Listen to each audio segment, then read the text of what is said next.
Do you remember that radiant smile in Casablanca? With her pure, unblemished eyes and natural beauty, Ingrid Bergman captivated the world. On the surface, she had it all. She was worshipped as Hollywood's saintly good girl, a breath of fresh air in a town full of manufactured stars. But underneath that pristine image, a dark and scintillating double life was brewing. How did an angel of the silver screen ignite a scandal so explosive that it shocked Hollywood to its core? How did a beloved icon become a national pariah condemned on the floor of the United States Senate as a powerful influence for evil? She had the entire world at her feet, but then everything collapsed overnight in a storm of forbidden passion and betrayal. Little did she know her greatest tragedy was yet to unfold. This is what really happened to Ingrid Bergman. Before we pull back the curtain on this dark secret, I'd love to know, where are you all tuning in from? Get your favorite drink ready, get settled, and stay with me as we navigate the scandalous lives and tragic ends of the stars we thought we knew. Long before she became the face of classic Hollywood, Ingrid Bergman was just a little girl surrounded by the heavy silence of grief. Born on August 29, 1915 in Stockholm, Sweden, her life was marked by profound tragedy, almost from the very beginning. When she was just 2 years old, her mother passed away, leaving her father, Justus, to raise her entirely on his own. Justus was a talented painter and a photographer, and from a remarkably young age, little Ingrid became used to posing in front of his camera. It was in these quiet moments under the warm glow of her father's attention that the seeds of performance were planted. Justus had lofty dreams for his beautiful daughter. He envisioned her as a future star, specifically an opera singer, and even put her through 3 grueling years of vocal lessons to ensure she would shine. But the real world was far less forgiving than her father's comfortable studio. When he sent her away to a girls' school, Ingrid struggled deeply to fit in with the other children. She was not popular, and she did not stand out academically. A profound loneliness began to creep into her fragile heart, and tragically, it was only about to get much worse. When Ingrid was just 14 years old, the ultimate blow struck. Her beloved father, the only anchor she had left in the world, died of stomach cancer. Suddenly, she was entirely alone, an orphan drifting through a world that had taken everything from her. Escaping the crushing weight of her childhood trauma, Ingrid desperately sought a place where she could invent a new reality. Exactly a year after her father's passing, she put her love for acting into action and managed to secure a job as an extra for a local movie studio. Stepping onto that set changed her life forever. For the first time, she found a sanctuary. She was absolutely astounded that she could actually make money and have fun at the exact same time. For the grieving teenager, it was a dream come true, a magical escape from the pain of her reality. The movie studio became the only place where she truly felt alive. Driven by this burning new passion, she pushed forward. 2 years later, her raw talent earned her a prestigious scholarship to the Royal Dramatic Theatre School. But Ingrid was restless. The suffocating thought of spending another 5 years trapped in a classroom stifled her spirit. All she could think about was the joyous time she had experienced at the movie studio. So when she finally landed a speaking role in a film, she made a drastic decision that absolutely scandalized her teachers. She took the role without a single second thought, completely ignoring the advice of her mentors.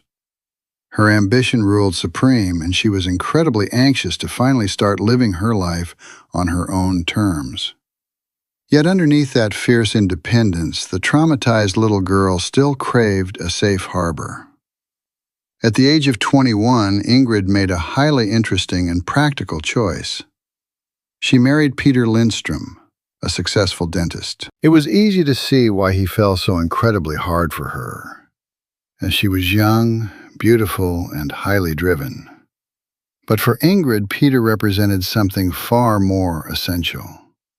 He provided her with a much-needed sense of stability that she had lacked since childhood. By 1938, they welcomed their first child, a daughter named Pia, and it seemed Ingrid finally had the perfect, balanced family life in Sweden. But deep down, she was a free spirit, forever lusting after the next great challenge. The quiet domestic life was never going to be enough to tame the fire burning inside her. In 1939, with only one suitcase clutched in her hand, 24-year-old Ingrid Bergman arrived in Los Angeles. She was excited to begin a new chapter far away from her quiet life.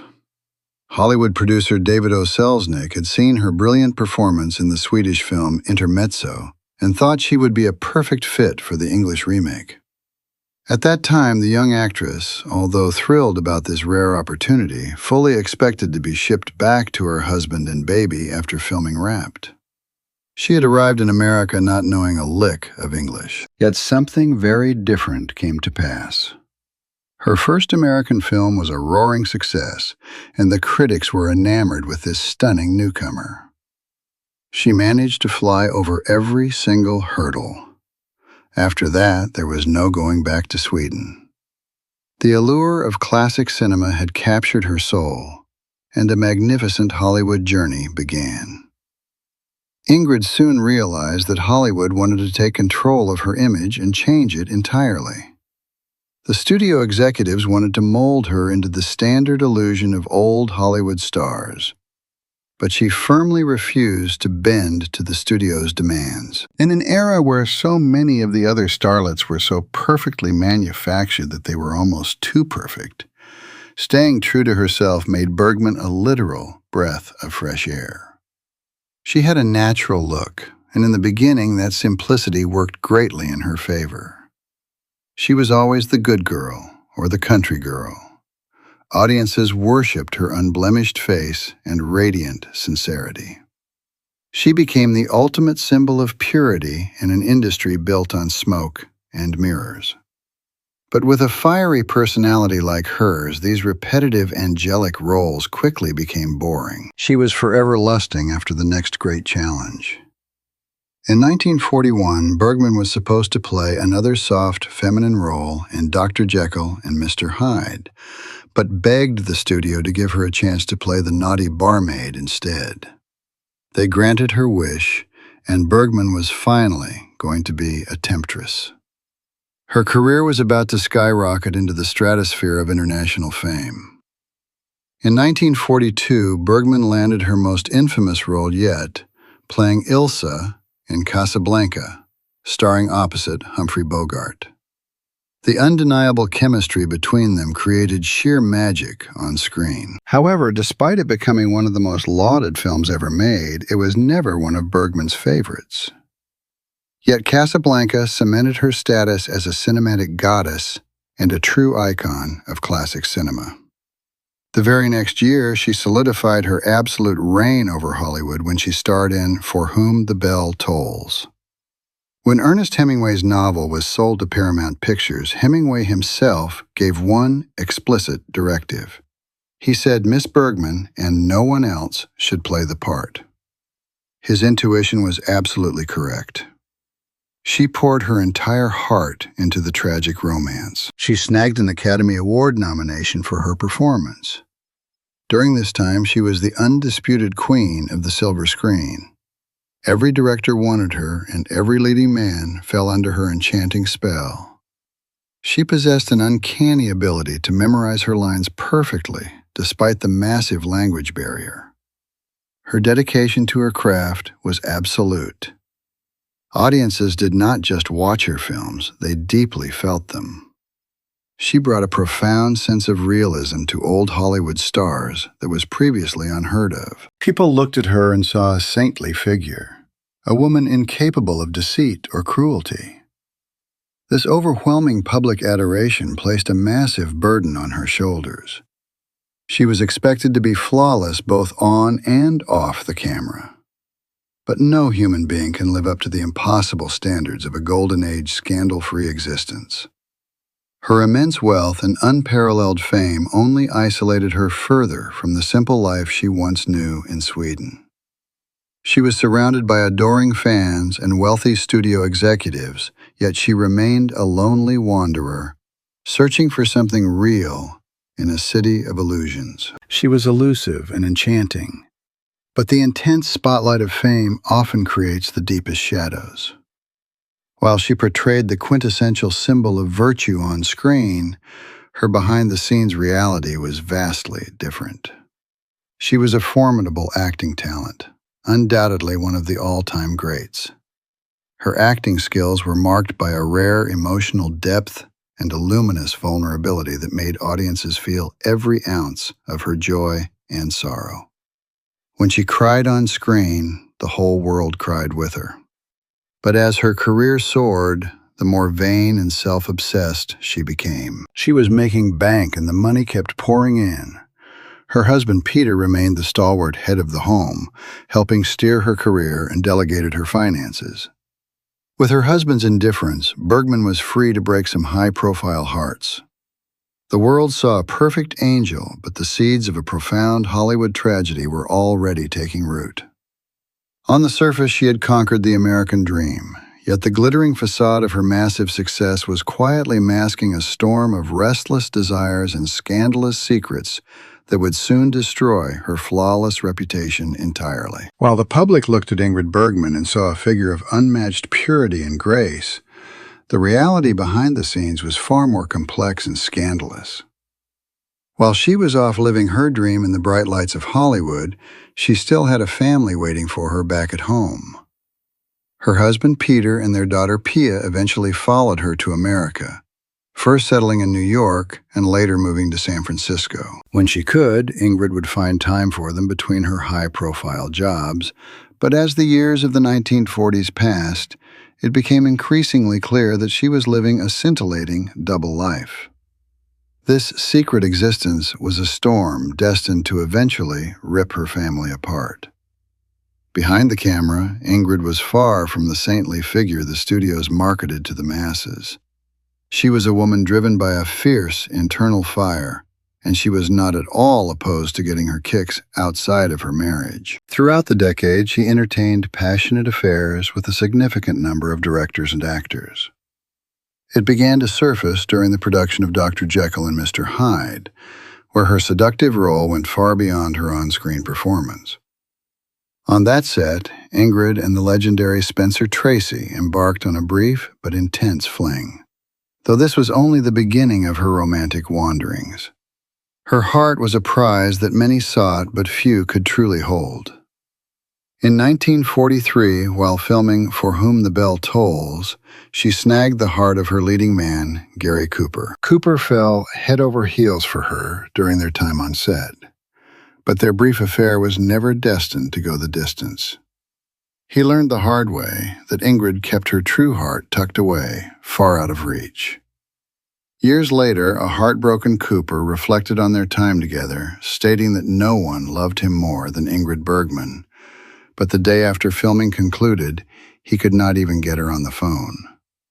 She was elusive and enchanting, leaving a trail of disappointed hopes in her wake that served as a mere preview of the massive scandals to come. This calculating side of her personality was not just limited to her lovers. Her first husband, Peter Lindstrom, eventually revealed a chilling glimpse into her true motivations. In a biography titled As Time Goes By, Lindstrom went on the record to expose the brutal things his wife had allegedly said to him. He claimed she once told him that she was only interested in two kinds of people: those who could entertain her and those who could advance her career. For Ingrid, ambition ruled supreme, and anyone who did not fit into those two categories was simply background noise. Her marriage to Peter was a battlefield of clashing values. He was a man of medicine who had no affinity for the tinsel glamour of Hollywood, and he grew to deeply resent his wife's profession for its perceived superficiality. To him, as Ingrid's career soared to impossible heights, she became increasingly vain and self-obsessed. While she was a free spirit who craved excitement and new challenges, Lindstrom was terribly rigid and frugal. However, even when he became aware of her incessant cheating, he was not about to go chasing after a divorce. The reason was simple and cold. His wife was making bank, and the money kept pouring in. As the stalwart head of the home, he helped steer her career and took total control of her finances, essentially managing the business of Ingrid Bergman while her personal life spiraled into infidelity. Lindstrom did not hold anything back in his later years, helping biographers paint a very unappealing portrait of the woman the world thought was an angel. He wanted the world to know the real Ingrid, and he did not care if his revelations threw a dark shadow across her legacy forever. According to these accounts, her vices were many. She drank, she smoked, and she slept around with scores of men, all while maintaining the public image of a saint. It was a delicate balancing act of fame, money, and deception that could only last so long before the cracks became too wide to hide. By the late 1940s, the glittering lights of the Hollywood studio system began to feel like a suffocating cage for Ingrid Bergman. Despite her status as one of the most bankable old Hollywood stars, she was growing weary of her carefully curated image. The industry had spent a decade marketing her as a saintly good girl, a role that was becoming increasingly lackluster and boring for a woman with such fiery ambition. Her marriage to Peter Lindstrom had also become a source of quiet desperation. She was a free spirit trapped in a relationship with a man who was rigid, frugal, and deeply resentful of the very profession that made her a global icon. This internal restlessness set the stage for a Hollywood tragedy that would soon shock the world to its core. The turning point came when Ingrid witnessed a new kind of cinematic artistry. While watching Roberto Rossellini's film, Open City, she was absolutely enraptured by his raw and vibrant style of filmmaking. To her, Rossellini represented the freedom and authenticity that Hollywood lacked. In an impulsive act that would lead to a massive Golden Age scandal, she reached out to the Italian director at the absolute peak of her career. She wrote him a fateful letter that ended with a clear and bold declaration. She wanted to make a film with him. This single piece of correspondence was the spark that ignited a fire destined to destroy her reputation in America. In 1949, Ingrid Bergman made a choice that horrified her fans and changed her life forever. She abandoned her husband and her young daughter Pia to fly to Italy to work with Rossellini. What began as a professional collaboration quickly transformed into an unabashedly public affair. While she was still legally married to Lindstrom, Ingrid fell deeply in love with the vibrant and free Italian director. The world watched in disbelief as their saintly idol threw all social conventions out the window. The untold story of her restless heart was finally being written on the front pages of every newspaper. The scandal reached a breaking point when the press caught wind that Ingrid was pregnant with Rossellini's child while still married to another man. This illegitimate pregnancy was the ultimate betrayal for an American audience that had worshipped her purity. The public felt a sense of personal betrayal, and the backlash was swift and merciless. Overnight, Ingrid Bergman was transformed from Hollywood's golden girl into a pariah. She had completely underestimated the fury of a nation. He went as far as to call her a powerful influence for evil, effectively labeling her a threat to the moral fabric of the country. Because she was a foreigner, and an immoral one at that, her behavior fueled a growing disdain for immigrants during that era. Ingrid Bergman was effectively exiled from the country that had made her a superstar. As she attempted to put down fresh roots in Italy, the human cost of her decisions began to mount. Her daughter Pia endured the brunt of her mother's absence, leaving an ocean away to read about the scandal in the papers. When Ingrid finally secured a divorce from Lindstrom and married Rossellini, she threw herself into a new life that initially did not include her firstborn. The desertion was real and painful. She devoted herself to her new growing brood, giving birth to a son named Renato, followed by twin girls, Isabella and Isata Ingrid, in 1952. However, the freedom she had sought in Italy soon revealed itself to be a different kind of prison. While she initially loved the challenge of Rossellini's avant-garde filmmaking, his process was difficult and often yielded bad reviews. More significantly, Rossellini himself proved to be extremely possessive. Up until 1956, he kept the actress under what was described as lock and key, demanding that only he could direct her. The woman who had fled Hollywood to find her own voice now found herself controlled by a man who stifled her professional growth. Her initial zeal for his artistry began to waver as she felt the sting of professional discouragement. The marriage to Rossellini, built on the ruins of her previous life, began to show deep cracks. The play Joan of Arc at the Stake, which they toured through Europe, was a financial failure and failed to spark the comeback she desperately hoped for. As the financial pressure grew, so did the tension between them. Ingrid, who had sacrificed everything for this love, was about to learn that her second husband was just as capable of betrayal as she had been.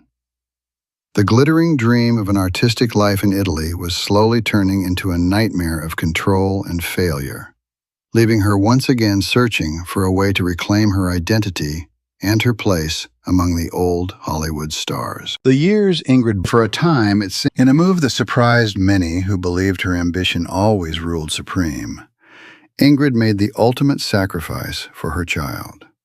She completely walked away from the acting world for 2 full years to devote every waking moment to caring for Isabella. During this period, the lights of the movie set were replaced by the sterile halls of hospitals and the quiet vigils by her daughter's bedside.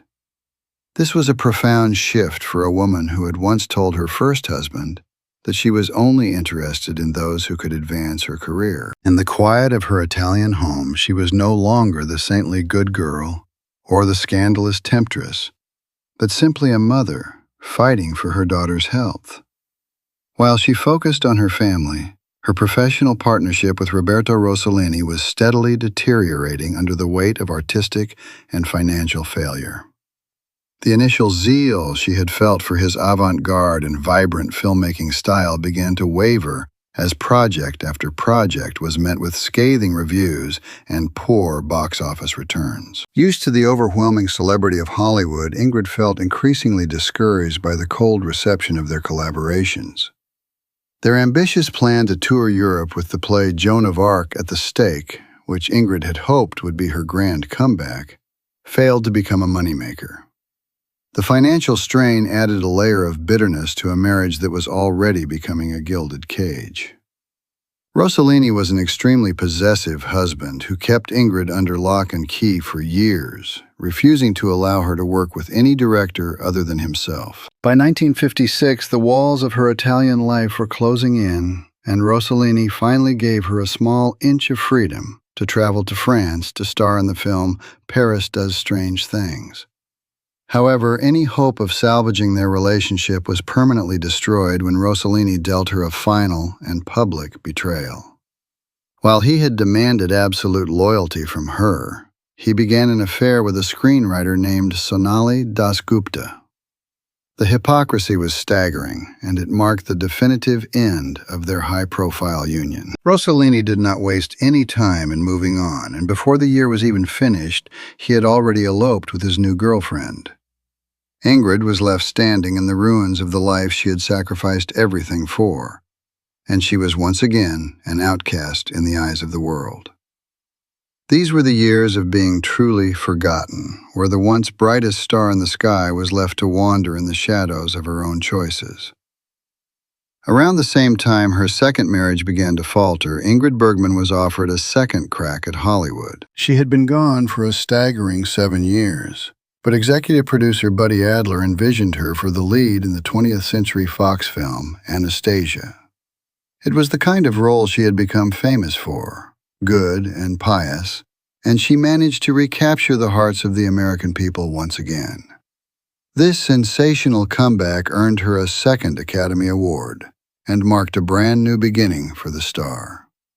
In 1958, she was introduced to her next great love, Lars Schmidt, a gloriously wealthy theatrical entrepreneur. They hit it off immediately and married that December. While her children stayed with their father in Italy, Ingrid jetted off to France to live with her new husband, sustaining what would be her longest marriage yet. She and Schmidt stayed together for almost 2 decades before infidelity eventually destroyed their union. However, by that time, Ingrid was fighting an even greater battle. In 1974, she made a horrifying discovery: a lump in her left breast. Never one for self-pity, the stubborn actress refused to seek immediate rest and instead continued working through her cancer diagnosis. She endured several operations and suffered through trying rounds of chemotherapy. But the outlook remained bleak. By 1981, the disease had ravaged her body, reaching her spine and causing her 12th vertebrae to collapse. The cancer also spread to her lungs until only one of them barely functioned. On August 29, 1982, Ingrid Bergman died at the age of 67, with her ex-husband, Lars Schmidt, by her side. It was her birthday, a final poetic exit from a life defined by intense drama and a relentless pursuit of her own path. But even in death, she managed to spark one last Golden Age scandal. 5 years after her passing, secret lovers began to emerge from the shadows. Gregory Peck made a shocking confession in an interview, revealing that he and Ingrid had shared an affair on the set of the 1945 film Spellbound. Yet the most damaging blow came from a man who still held a deep grudge: her first husband, Peter Lindstrom. He wanted the world to know the real Ingrid Bergman, and did not care if his words threw a dark shadow across her legacy forever.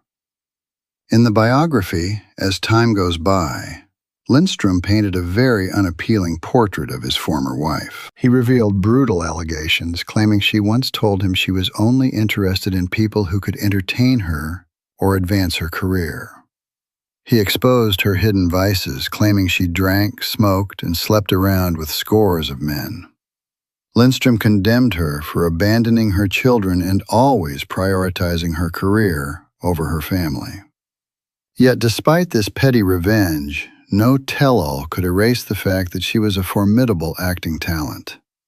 Ingrid Bergman remains undoubtedly one of the all-time greats of classic cinema. Ingrid Bergman's life was a symphony of contradictions and a testament to the heavy price of living truthfully in the shadows of Tinseltown. She was a formidable acting talent, undoubtedly one of the all-time greats of classic cinema, who managed to soar above every hurdle Hollywood threw her way. Though her first husband, Peter Lindstrom, attempted to paint an unappealing portrait of her after her death, condemning her for prioritizing her career over her family, his petty revenge could never erase the luminous vulnerability she brought to the screen as one of the most beloved old Hollywood stars. Ingrid was never just the saintly good girl the studios wanted her to be. She was a free spirit who lusted after the next great challenge, even if it meant risking everything for love and artistry. Her journey from the peak of fame to the depths of national disgrace, and finally to her triumphant comeback in Anastasia, reminds us that success is not merely about maintaining a pristine image. It is about the courage to be oneself in a world of manufactured illusions. This Hollywood tragedy shows that even the most worshipped icons are human, flawed, and driven by desires that can spark a golden age scandal. Ingrid Bergman was more than just a star. She was a survivor who chose to live on her own terms, right until the very end. The legacy she leaves behind in classic cinema is one of raw talent and unapologetic humanity. Do you remember the first time you saw her on screen, or are you shocked by the secrets that surfaced in this untold story? Share your thoughts and memories in the comments below. Did Hollywood destroy her, or was it her own ambition that led to this Hollywood tragedy? If you want to hear more about the Golden Age scandal and the lives of old Hollywood stars, please like this video and subscribe to the channel. This is the untold story of a woman who was more than a myth. She was a legend who defined the history of classic cinema. This is the final chapter of her untold story, a Hollywood tragedy that will never be forgotten.